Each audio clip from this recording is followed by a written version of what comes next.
இனிமையான நண்பர்களே, அன்புள்ளம் கொண்ட சொந்தங்களே, அனைவருக்கும் வணக்கம். நேற்று விழுப்புரத்தில் பாட்டாளி மக்கள் கட்சி நடத்திய வன்னியர்களுக்கான இட ஒதுக்கீடு ஆர்ப்பாட்டத்தில் கலந்து கொண்டு அந்த ஆர்ப்பாட்டத்தை தலைமையேற்று நடத்திய அன்புமணி ராமதாஸ் அவர்களுடைய அந்த போராட்டம் ஊடகங்களில் பெரிய அளவுக்கு செய்தியாக வரவில்லை என்றாலும் கூட நேற்று நடந்த 2 சம்பவங்கள் மிக பெரும் செய்திகளாக இன்று வரை ஊடகங்களில் மிகப்பெரிய அளவில் பிரச்சாரம் செய்யப்படுகிறது. ஒன்று, அந்த ஆர்ப்பாட்டம் நடந்த இடத்திற்கு அருகிலே இருந்த திமுகவின் பேனர் கிழிக்கப்பட்ட நிகழ்வு.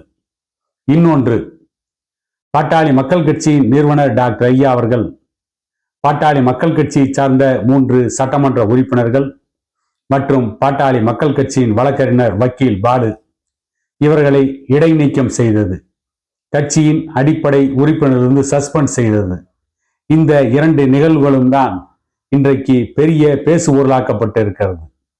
ஆனால் இதையும் தாண்டி பாட்டாளி மக்கள் கட்சி நிறுவனர் ஐயா டாக்டர் ராமதாஸ் அவர்கள் எடுத்திருக்கின்ற ஒரு அதிரடி நடவடிக்கையை பற்றி எந்த ஊடகங்களும் பேசவில்லை.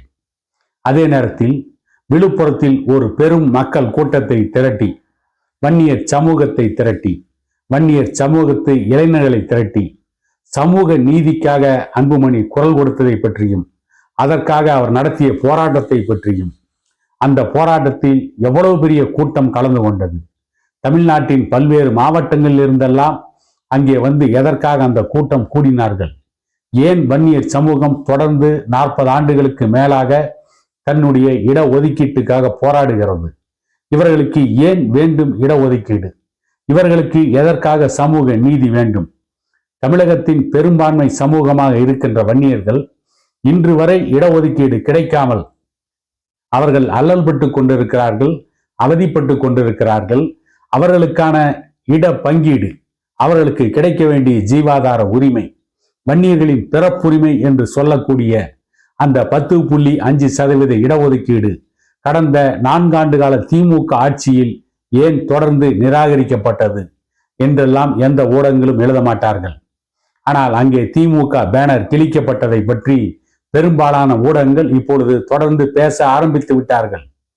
அங்கே திமுக பேனர் கிழிக்கப்பட்டதற்கும் பாட்டாளி மக்கள் கட்சியின் தொண்டர்களுக்கும் எந்த சம்பந்தமும் இல்லை.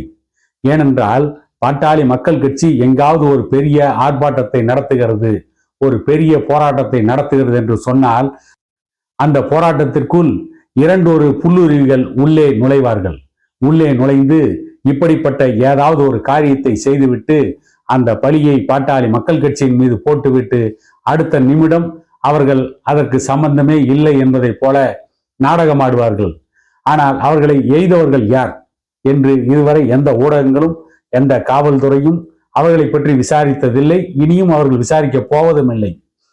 இப்படித்தான் 2020ஆம் ஆண்டு வள்ளுவர் கோட்டத்தில் பாட்டாளி மக்கள் கட்சி ஒரு ஆர்ப்பாட்டத்தை நடத்துகின்ற பொழுது, அந்த ஆர்ப்பாட்டத்திற்கு அன்புமணி அவர்கள் தலைமை தாங்கிய பொழுது ஏதோ 2 இளைஞர்கள் சற்று உணர்ச்சி வசப்பட்டு 2-3 கற்களை விசிறிவிட்டார்கள் என்பதற்காக அதை ஒரு பெரிய வன்முறை என்றும் பாட்டாளி மக்கள் கட்சி வன்முறை கட்சி என்றும் இன்று வரை தொடர்ந்து பலர் பேசிக் கொண்டிருக்கிறார்கள். இப்பொழுது கூட நான் என்ன சொல்கிறேன் என்று சொன்னால், அங்கே பேனரை கிழித்திருக்க வேண்டிய அவசியம் இல்லை. அடுத்து வருகின்ற 2026ஆம் ஆண்டு தேர்தலில் மக்களே திமுகவின் பேனரை கிழிப்பார்கள். அதற்குள் யாரும் அவசரப்பட்டு திமுகவின் பேனரை கிழிப்பதற்கு எந்த அவசியமும் ஏற்படவில்லை.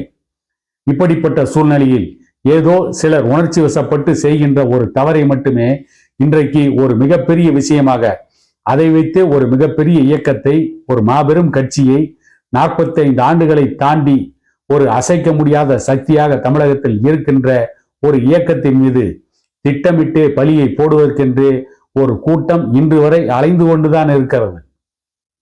அந்த கூட்டம் பாட்டாளி மக்கள் கட்சி எதற்கெல்லாம் போராடியது, யாருக்காகவெல்லாம் போராடினார்கள், தமிழகத்தில் பாட்டாளி மக்கள் கட்சி செய்த சாதனை என்ன, பாட்டாளி மக்கள் கட்சி எதற்காக போராட்டங்களை நடத்தினார்கள், யாருக்காக போராட்டம் நடத்தினார்கள், பாட்டாளி மக்கள் கட்சி எத்தனை சமூகங்களுக்கு இடஒதுக்கீடை பெற்றுக் கொடுத்திருக்கிறது, பாட்டாளி மக்கள் கட்சி நிறுவனர் டாக்டர் ஐயா அவர்கள் தமிழுக்காக நடத்திய போராட்டங்கள், இந்த 86 வயதிலும் தமிழை தேடி அவர் நடத்திய அந்த மிகப்பெரிய பயணம், அந்த லட்சிய பயணம், அந்த கொள்கை பயணம், இதை பற்றியெல்லாம் எந்த ஊடகங்களும் பேச மாட்டார்கள்.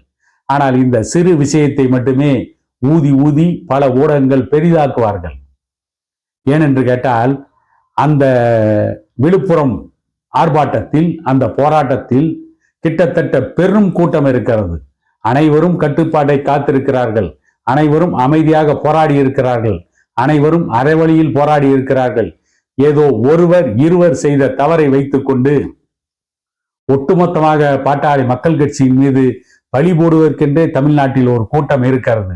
அப்படிப்பட்ட கூட்டம்தான் தமிழ்நாட்டில் எவ்வளவு அராஜகங்கள் நடந்தாலும், எவ்வளவு வன்முறை நடந்தாலும், பல பெண்கள் பாலியல் வன்கொடுமையால் பாதிக்கப்பட்டாலும், பல கல்லூரிகள் அரசு நிர்ணயித்த கட்டணத்தை தாண்டி அதிகமான கட்டணங்களை வசூலித்தாலும் அவர்களுக்கு எதிராகவெல்லாம் அந்த ஊடகங்கள் ஒரு நாளும் பேசியதில்லை, இனியும் பேச மாட்டார்கள். ஏற்கனவே அவர்கள் அப்படி பேசியதும் இல்லை.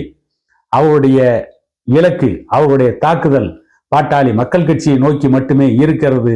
அதற்காகவே இப்படிப்பட்ட சிறிய விஷயங்களை கூட அந்த ஊடகங்கள் ஊதி ஊதி பெரிதாக்கி கொண்டிருக்கிறது. இருந்தாலும் அதையும் தாண்டி பாட்டாளி மக்கள் கட்சியின் நிறுவனர் டாக்டர் ஐயா அவர்கள் ஆகஸ்ட் மாதம் 10ஆம் தேதி பெண்களுடைய உரிமைக்கு குரல் கொடுக்கின்ற, பெண்களுக்கு எதிராக நடைபெறுகின்ற பாலியல் வன்கொடுமைகளை தடுப்பதற்காக, பெண்களுக்கு எதிராக நடக்கின்ற கொடுமைகளுக்கு முடிவு கட்ட வேண்டும் என்பதற்காக ஆகஸ்ட் 10ஆம் தேதி பூம்புகாரில் வன்னிய மகளிர் பெருவிழா மாநாட்டுக்கான திட்டங்களை தீட்டிக் கொண்டிருக்கிறார். அதற்கான வேலைகளை முடுக்கிவிட்டு கொண்டிருக்கிறார். அதை தொடர்ந்து டாக்டர் ஐயா இன்னும் பல அதிரடி நடவடிக்கைகளை எடுக்க இருக்கிறார் என கூறிக்கொண்டு இன்னொரு காணொளியில் உங்களை சந்திக்கும் வரை உங்களிடமிருந்து விடைபெறுவது உங்கள் எடப்பாடி துரைசாமி.